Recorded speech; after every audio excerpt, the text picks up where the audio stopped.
Hi everybody, welcome back. Thanks for joining me yet again. So this video, we have got two completely opposite stories. You've got one with the Princess of Wales, bringing everybody together, sharing the message of love and togetherness, reminding people that there is light even in the darkest times. And then we have got a briefing war which has broken out between Meghan, the Markle clan, and the media. You could not have two more contrasting stories. The Princess of Wales is reminding us what matters most at a very special time of the year, which goes a lot deeper than Father Christmas, obviously just bringing presents for those that are naughty and nice. If that were the case, I'd imagine that Father Christmas is going to sail right on over the house in Montecito, because it turns out that Meghan has proven to the world yet again that she is just not very nice.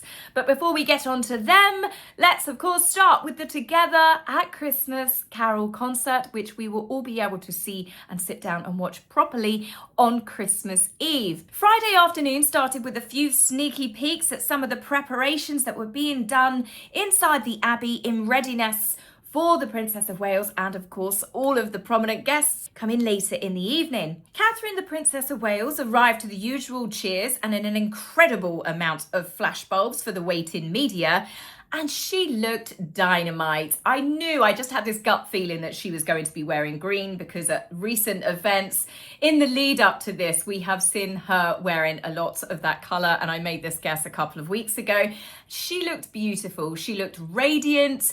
She was definitely glowing. This concert every year gets everybody in the mood for Christmas. It's about uniting people and bringing together some amazing people that have done wonderful things within their own communities. Catherine arrives every year early to make sure that she spends time with her special guests that she has invited.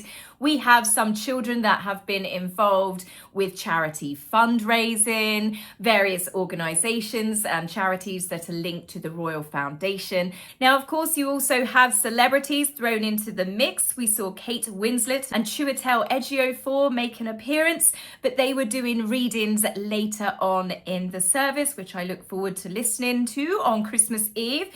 Dame Mary Berry, she was there as a guest. She has worked alongside the Prince and Princess of Wales a few times now. Hannah Waddingham also made an appearance. She was actually meant to be performing, but sadly, due to various other filming constraints, she has apparently given herself a vocal cord injury and she had to pull out last minute, but she still made an appearance to support the Princess of Wales, which I thought was lovely. She actually arrived with Mike and Zara Tindall, and I have to say, Zara was looking absolutely gorgeous herself.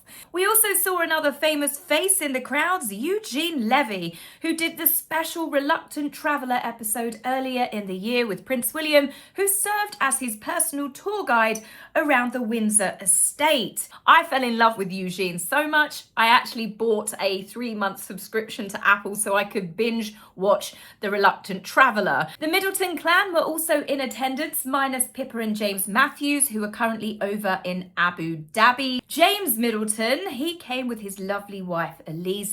They arrived with Carol and Michael Middleton. Carol was rocking a fabulous tartan coat. Now, as for Prince William's side of the family, well, there was an impressive turnout, not just from the main royals, but also the extended family. Prince Michael of Kent arrived with his son, daughter and grandchildren, Lord and Lady Frederick Windsor. The Duchess of Edinburgh, our very lovely Super Sophie, was also there. Prince Edward did not accompany her due to other previous engagements. We saw the Duke and Duchess of Gloucester again with all of their adult children and their grandchildren. There was a rather sweet photograph of the Duke and Duchess leaving the Abbey holding hands. Lady Sarah Chatto was also in attendance. She is the late Princess Margaret's daughter. Princesses Eugenie and Beatrice said that they couldn't make it, but Eugenie did do a lovely post on social media saying that they wish that they could be with their family, and they also wished the Prince and Princess of Wales a very special evening. I think given the negative press that's currently going around about their father and their mother, I think that they did the right thing. They would have found a way to make it all about Andrew if they had have gone. But for most part, with all of the extended family there, with the cousins, the second cousins, the grandchildren, it was definitely quite the royal affair for royal watchers. But the exciting part, I think, that most royal watchers wait for is the moment when the Prince of Wales arrives, of course, with his and Catherine's 3 children. And there was a really special moment captured when Princess Charlotte clocked eyes on her mum. It really was a beautiful moment between mother and daughter. There is clearly a wonderful closeness between all of the family. It's obvious that Princess Charlotte absolutely adores her mum and looks up to her, and it just made for some really heartwarming photographs. I also want to talk about the little princess's outfit. She just looks so pretty, perfect shiny hair, just like her mum's, up in a gorgeous bow, and that dress just made her look like the perfect little lady. Prince Louis also looked very sweet with his gap-toothed grin as he happily chatted to his mum throughout the performances. He still looks so much like Grandpa Middleton. He even seems to have his grandfather's hair. Boss Baby is certainly a baby no more, and a few people were quick to point out his stance here with his hand in his pocket. He looks just like his daddy. As for his older brother, Prince George, well, he has grown so tall now, I don't think it will be long before he overshoots Catherine. And he has definitely adopted his dad's often serious face at events like this. And I think he's just not a fan of all of the flashbulbs, because he always looks much happier once he's inside, away from all of the cameras. I personally feel that the way Catherine and William have done a very gradual and slow introduction for Prince George over the past year, I would say, very, very gradual into more public-facing appearances, has been done beautifully. You can tell that they are letting him take the lead, and I don't think that they would push him if he did not want to.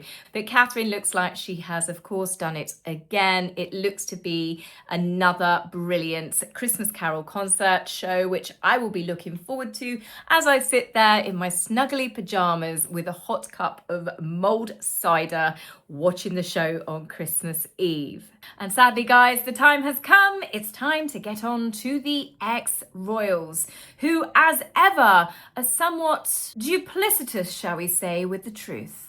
So it all started on the 3rd of December when the media found out that Thomas Markle was fighting for his life and was undergoing surgery for a blood clot. By the 4th of December, we had learned that he was stable from Thomas Jr., who gave an exclusive to the Daily Mail, and it was revealed that Thomas sadly had to have his leg amputated to save his life. And that's when the briefing war between the Markles and Meghan started. First of all, I briefly touched on it in my last video. We started getting articles coming out by a few chosen few that were trying to make Meghan out to be a victim. They were reminding the world of the horrible crime that Thomas Markle committed, which caused her great embarrassment, and how she has begged him and pleaded with him to stop. So then the Times newspaper runs a story. Meghan gets staff to check if Thomas is genuinely sick, implying that he could in fact be making it up for attention. So of course the backlash was pretty intense immediately towards Meghan, where people were speculating if she's going to go see him for a start, and other people were saying, I can't believe that she's not gone to see him already, bearing in mind that she can fire up Tyler Perry or Victoria Jackson's private jets to make sure that she is there at the forefront of tragedies that have happened to complete strangers. She's there with a photographer in tow to do lots of virtue signaling, but she couldn't get a private jet to fly on over to the Philippines. So of course, sources were quick to come out to say that Meghan would only go see him if Harry and her chief of staff would come along to support her. Yes, your father is the one that nearly died, that had the blood clot and has had to have his leg amputated. But Meghan, of course, is the one who needed support. But they did tack on to that, due to the 17-hour flight time from where she is in California to the Philippines, it makes it unlikely due to the logistics alone. She had no problems for the 19-hour flight, though, flying to Nigeria, for example. Now, of course, Friday came around, and this was Catherine's Christmas Carol concert, Together at Christmas. This is where Meghan has a press release done that she has reached out to her father, So, of course, the media went nuts. It made global news. People were talking about it, not just on social media, but mainstream media. They were talking about it on the radio, TV programs. Everybody was talking about finally Meghan is going to make up with Dear Daddy.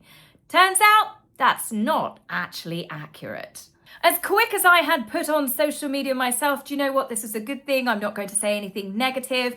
I think this could be good for Thomas to finally hear from Meghan, even if it's just to say, Daddy, I'm never speaking to you ever again, but to just give the man some peace before he potentially passes away. Thomas is not faking his age nor his ill health, but I was skeptical. This is a woman that when her uncles died, on both sides, the Ragland and the Markles, Meghan didn't even so much as send a condolences card to her family. In fact, her aunts on both sides had turned around and said that they never heard a single thing from her, and they were close to her when she grew up. And of course, let's not forget that she told the press through sources and friends that Prince Philip and the royal family were using his health to simply muzzle her before she appeared on Oprah. And despite Prince Philip sadly dying a mere matter of weeks later, those two have never once stopped their attacks on the royal family or ever apologised for saying such a terrible thing. Then, of course, we have confirmation from Samantha Markle and Tom Jr.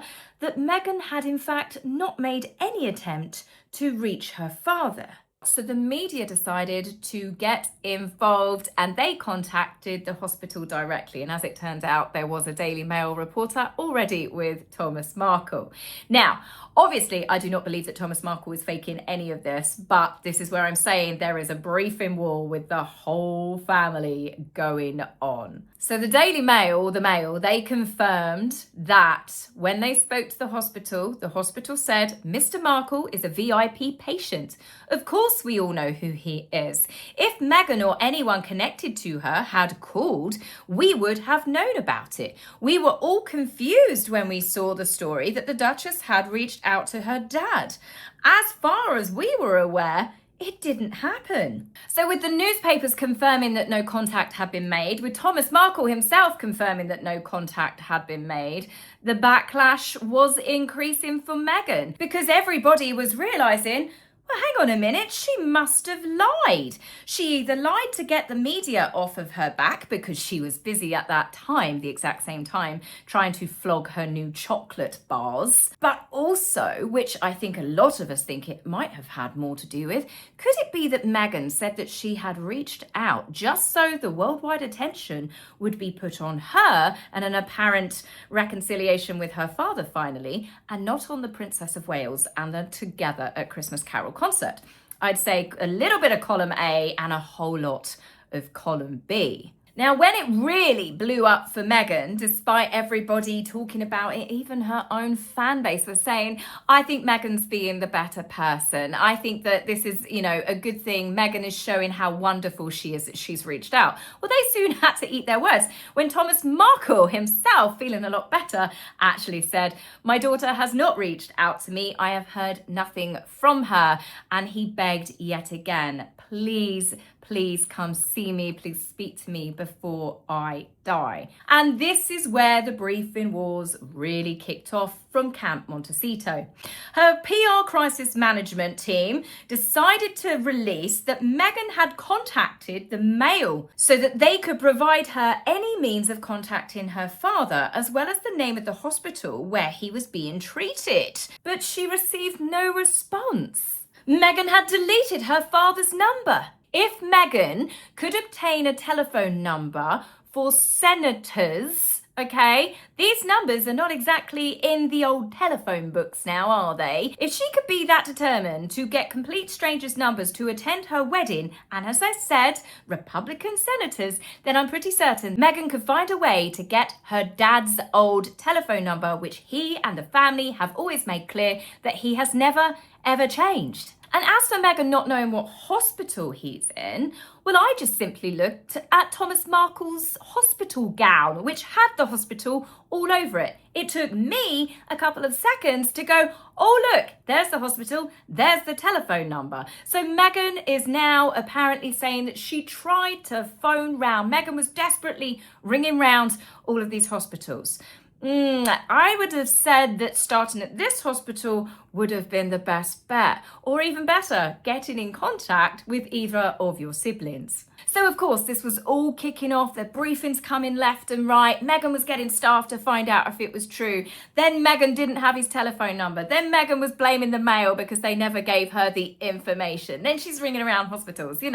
Every conversation, there was a new storyline that was coming out. And then came the big one. When Megan said that she'd reached out to her father on Friday, she had sent an email to an old email account that she knew that he had many years ago. Didn't have his old telephone number, but still had this old email address.